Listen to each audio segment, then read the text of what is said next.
Hi everyone, welcome to another video.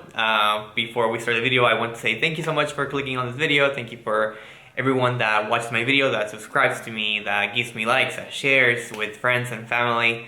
I really appreciate that from the bottom of my heart. It means a lot. It makes me happy to know that people are interested in the topics that I talk about and that people are able to learn from what I talk and for what I've learned myself. And it's always very nice to share, kind of like give that knowledge forward. So I'm happy that you guys get to watch my videos and learn day by day or week by week, depending on how much I post, because sometimes it changes depending on how busy I am. But anyways, I want to go ahead and get straight to the point of this video. I want to share with you guys, I want to talk about the spirits that don't move on. And there's two reasons that I'm going to mention. There's a couple of more, but there's two main reasons why spirits don't move forward. And it's a either very sad reason or a very kind of like morbid reason. So I want to get it out and talk about the sad reason because I think it's the most common. So whenever people die, obviously thousands and thousands of deaths happen unexpectedly and very tragic, or there's people that die, like I said, in a very like tragic way or like unexpectedly, and they still have a lot of pendings in earth. So those three reasons are why usually spirits don't move forward. So the first one is they simply don't know they've literally died. I feel like there's some deaths that happen and like example, like a car accident, it's so quick, like you're driving, next thing you get hit and you're dead, right? Like that you're not prepared like mentally or spiritually to like just transition to the other side. So I think for a long time, whenever a lot of times that this happens, whenever this death comes upon, the spirit is like what am I doing? Where am I? And they get so confused. They try to talk to the family and they feel ignored because they can't see them anymore. I think that's very, very sad, and it touches my heart because I can only imagine the confusion of the soul. Like, what happened? Sometimes they say that sometimes they're even like in the scene of like wherever they're at, they see their body and they're like, oh, that's when they realize like, oh crap, like I died. But then again, you're not prepared for it. Like, I know it sounds so easy to say it, but like think about it. Like actually, like oh, like 1 second I was driving, the next second I'm dead. So it's very heartbreaking. I always feel for this. Then people also say that whenever this happens, like your soul is also there, with the body. Like whenever they do like the service, before they actually bury you, they say that your soul is still so attached to your body that it goes wherever the body's at. And obviously your body's in the casket, the showing, your family's around and everything. So you're still there and you're confused, you're sad, you're upset that you can't talk to them, they can't see you, they can't hear you. And that's assuming nobody's a medium around there. But the average person, obviously they can't see spirits. That's one reason, the how quick the transition is. That's why they get stuck. Another reason, it's because a lot of people that died this way is they have pendings in earth. I think the most common one that I can think of is like mothers that die and they're not ready to let go because they have children in earth. Like imagine just, burying your children, seeing them grow, and you obviously as a mother or as a father really, you want to be there for your kids, and now you can't be there, in person or, in physical form, you can't be there. So sometimes whenever you have attachments, like emotional attachment like this, where it comes to like a family bond, like children, that's very tough to move forward because you obviously want to still be there. You want to see what they're doing.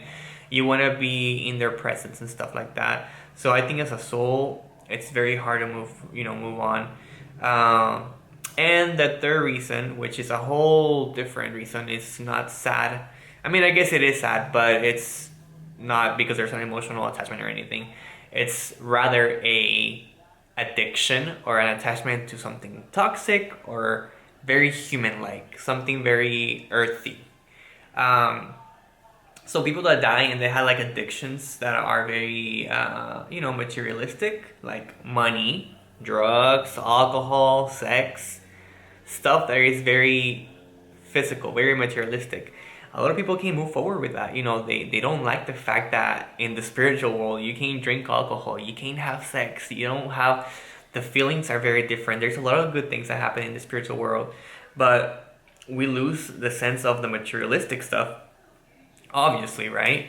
And some people are so attached to the feeling of the materialistic things, that they just can't move forward. So sometimes whenever people die that were very greedy and they had a lot of money and the money was just left there, they want to stay there and save it and keep it and do it like that, There's people that are attached to their homes. I mean, that's why there's so many like home huntings, because a lot of spirits can't move forward. They love their home. There's people that work hard for their home, and maybe all they worked hard in their life was for their home, their house, buying a house, and they stay there. Their soul doesn't move on from that.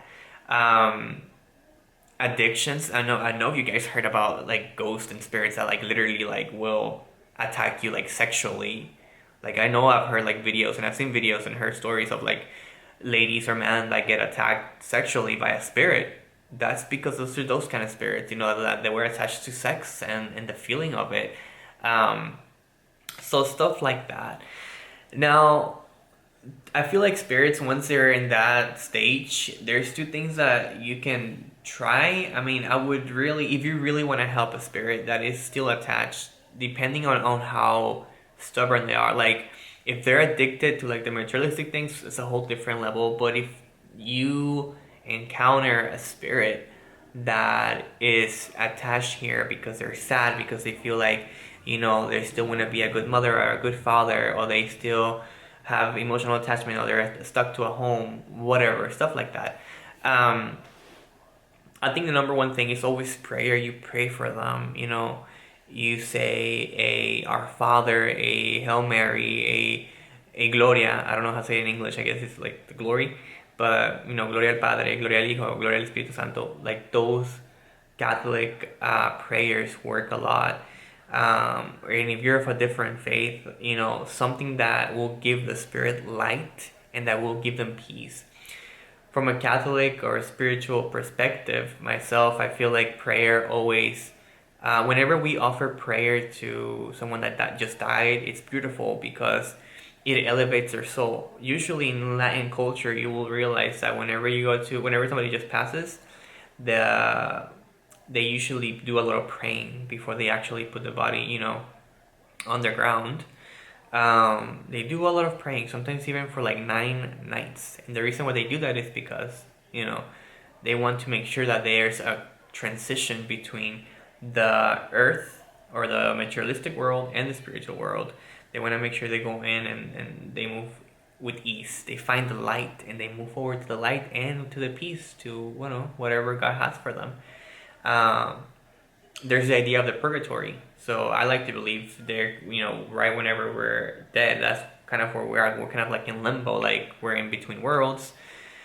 And like I said, spirits obviously happen to get stuck with it. I think it's also very important to also light a candle. Whenever there is somebody that in your family or you're a close friend that just died, light a candle for them, like a white candle, and keep those prayers. Make sure that you pray to elevate their soul. Ask for their forgiveness. If we are all sinners and we all live with sins, so it's very important to pray for them, for God to forgive them in any earthly sins that they committed, so they can go clean, once they transition. Now, for the other kind of souls that are here stuck because of materialistic thing, is that it can be a little bit tougher to deal with. And because as much as you try to get them to move forward, some will be very, very, very attached to these materialistic things, to the point where they can't even attack you. They attack you if you try to give them light. They ignore it. They try to attack you if you try to, touch the money, get into their home, stuff like that. That's a whole different level of dealing with. So with that, you can talk to a specialist, like a medium, someone that deals with spirits like this. But the other type of souls, I think anybody can pray for, you know, for the people that just passed. We can pray for them. We can put light. There's just different things that we can do to make sure we elevate their souls for a cleaner transition. So that's just what I want to talk to about today. It's just something that came up. It's just lately so many young people that I've known have passed in a tragic ways, and with COVID-19 happening, like a lot of people don't expect to die from it. You know, it just happens quick. It's different for everyone. So just wanted to bring it up. Of course, if you have any questions about this, send me a DM and I can try to help you. It's a very touchy subject, just because it can be very emotional, at least to me, because I don't know. I can only imagine how hard it is to transition whenever you don't even know, you know, what's happening. I feel for like somebody that's older, that they know they're dying like slowly. It's easier because, you know, they obviously saw it. But whenever people die tragically or very young, I think it's very hard, and I feel for them. But that's the topic for today. As always, if you guys have any questions about that, leave some comments down below. If you want to talk in private, send me a DM. And if you guys have any other topics that you guys would like to know about or would like for me to discuss, always send me a DM. I'm open to ideas. I literally live for you guys. So always let me know what you want to hear. Other than that, have a great rest of the night. Bye-bye.